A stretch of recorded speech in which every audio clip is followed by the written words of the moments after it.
नमस्कार। प्रांजल ज्ञान गंगा में आप सभी का स्वागत है।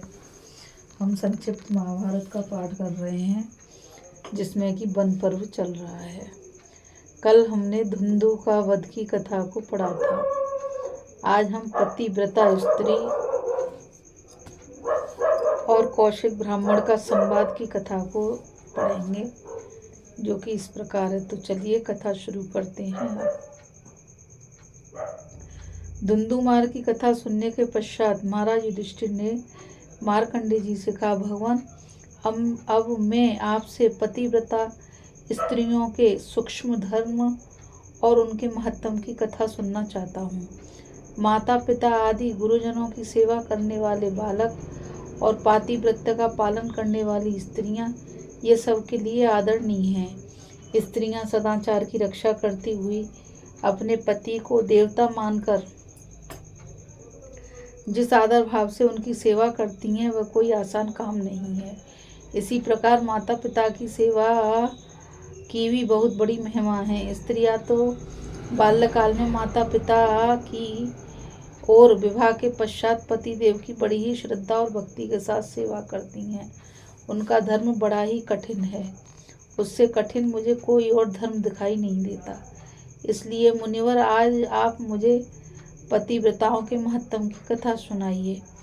मार्कंडेय जी बोले, राजन, सती स्त्रियां पति की सेवा से स्वर्ग लोक पर विजय पाती हैं तथा माता पिता की सेवा करके उन्हें प्रसन्न करने वाला पुत्र इस संसार में सुयश और सनातन धर्म का विस्तार कर अंत में उत्तम लोकों को प्राप्त होता है।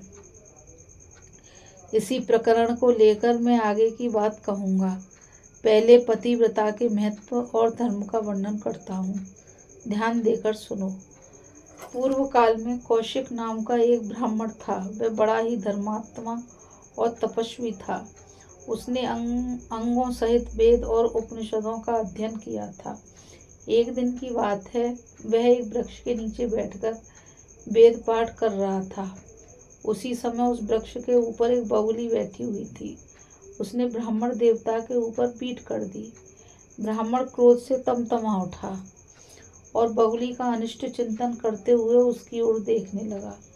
बेचारी चिड़िया पेड़ से गिर पड़ी और उसके प्राण पखेरु उड़ गए। बगली को देख ब्राह्मण के हृदय में दया का संचार हुआ और उसे अपने इस कुकृत्य पर बड़ा पश्चाताप होने लगा। उसके मुंह से निकल पड़ा, ओह, आज मैंने क्रोध के वशीभूत होकर ऐसा अनुचित कार्य कर दिया। इस प्रकार बारंबार पछताकर वह ब्राह्मण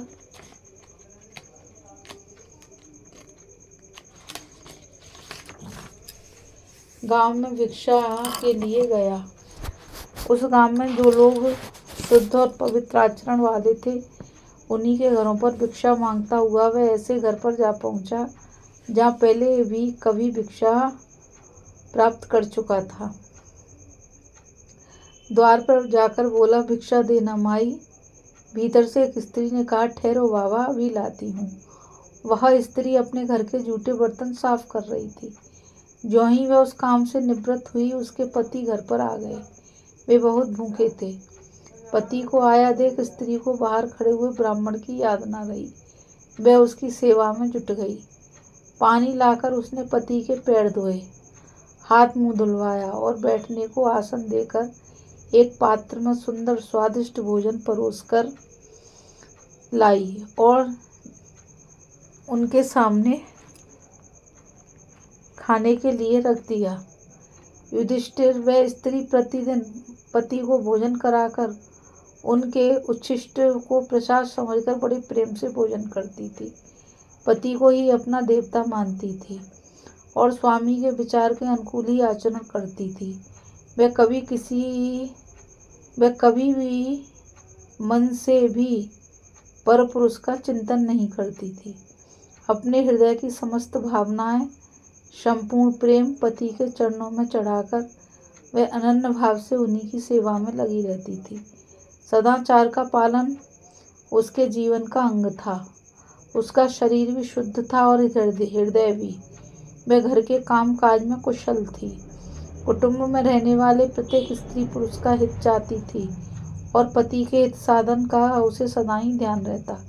देवता की पूजा, अतिथि का सत्कार, सेवकों का भरण पोषण और सास ससुर की सेवा, इनमें वह कभी भी असावधानी नहीं करती थी। अपने मन और इंद्रियों पर उसका पूरा अधिकार था। पति की सेवा करते करते उसे भिक्षा के लिए खड़े हुए ब्राह्मण की याद आई। पति की सेवा का तत्कालिक कार्य पूर्ण हो ही चुका था। वह भिक्षा लेकर बड़े संकोच से ब्राह्मण के निकट गई। ब्राह्मण जला भुना खड़ा था। देखते ही बोला, देवी, जब तुम्हें देर ही करनी थी तो ठहरो बाबा कहकर मुझे रोका क्यों? मुझे जाने क्यों नहीं दिया? ब्राह्मण को क्रोध से जलते देख उस सती ने बड़ी शांति से कहा, पंडित बाबा क्षमा करो। मेरे सबसे महान देवता मेरे पति हैं। वे भूखे प्यासे थके मांदे घर पर आए थे। उन्हें छोड़कर कैसे आती? उनकी ही सेवा टहल में लग गई। ब्राह्मण बोला, क्या कहा? ब्राह्मण बड़े नहीं हैं, पति ही सबसे बड़ा है। गृहस्थ धर्म में रहते हुए भी तुम ब्राह्मणों का अपमान कर रही हो। इंद्र भी ब्राह्मण के सामने सिर झुकाते हैं, फिर मनुष्य की तो बात ही क्या है। क्या तुम ब्राह्मणों को नहीं जानती? कभी बड़े बूढ़ों से भी नहीं सुना? हरि ब्राह्मण अग्नि के समान तेजस्वी हैं। वे चाहे तो इस पृथ्वी को भी जलाकर खाक कर सकते हैं। सती स्त्री ने कहा, तपस्वी बाबा क्रोध न कीजिए। मैं वह बगुली चिड़िया नहीं हूँ। मेरी ओर यूं लाल लाल आंखें करके क्यों देखते हैं आप? आप कुपित होकर मेरा क्या बिगाड़ लेंगे? मैं ब्राह्मणों का अपमान नहीं करती। ब्राह्मण तो देवता के समान होते हैं। आपका अपराध मुझसे हुआ है, इसके लिए क्षमा चाहती हूँ। मैं ब्राह्मणों के तेज से अपरिचित नहीं हूँ। उनके महान सौभाग्य को भी जानती हूँ। ब्राह्मणों के ही क्रोध का फल है कि समुद्र का पानी पीने योग्य नहीं रहा। ये महान तपस्वी और शुद्धांतकरण मुनि जन ही थे, जिनकी क्रोधाग्नि आज भी दंड कारण में नहीं बुझती। ब्राह्मणों के ही तिरस्कार से वातापी राक्षस अगस्त के पेट में जाकर पच गया। महात्मा ब्राह्मणों का प्रभाव बहुत बड़ा सुना है। महात्माओं का क्रोध और प्रसाद दोनों ही महान है। इस समय मुझसे जो आपकी उपेक्षा हुई है उसके लिए आप क्षमा करें। मुझे तो पति की सेवा से जिस धर्म का पालन होता है वही अधिक पसंद है। देवताओं में भी मेरे लिए पति ही सबसे बड़े देवता हैं।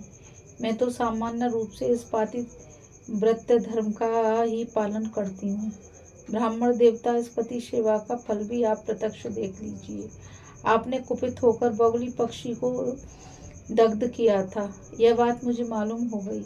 बाबा, मनुष्यों का एक बहुत बड़ा शत्रु है जो उनके शरीर में ही रहता है। उसका नाम है क्रोध।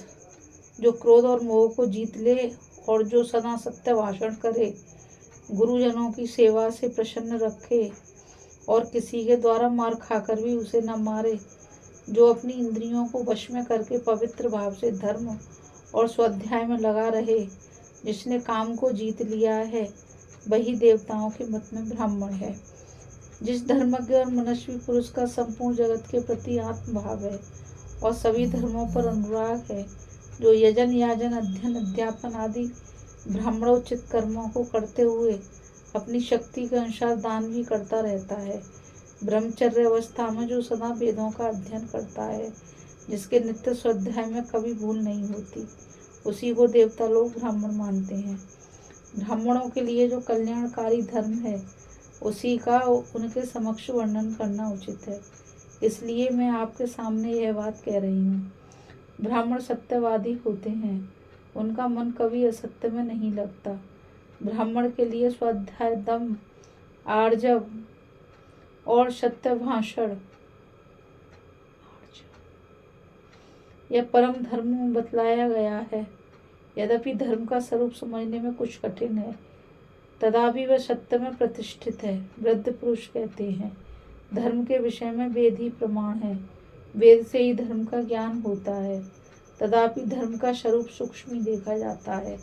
केवल वेद पढ़ने से उसका यथार्थ स्वरूप प्रकट हो ही जाएगा, ऐसा निश्चित रूप से नहीं कहा जा सकता। मेरा तो यह विचार है कि अभी आपको धर्म का यथार्थ तत्व ज्ञात नहीं हुआ है। ब्राह्मण देव यदि परम धर्म क्या है, यह आप जानना चाहते हैं तो मिथिलापुरी में जाकर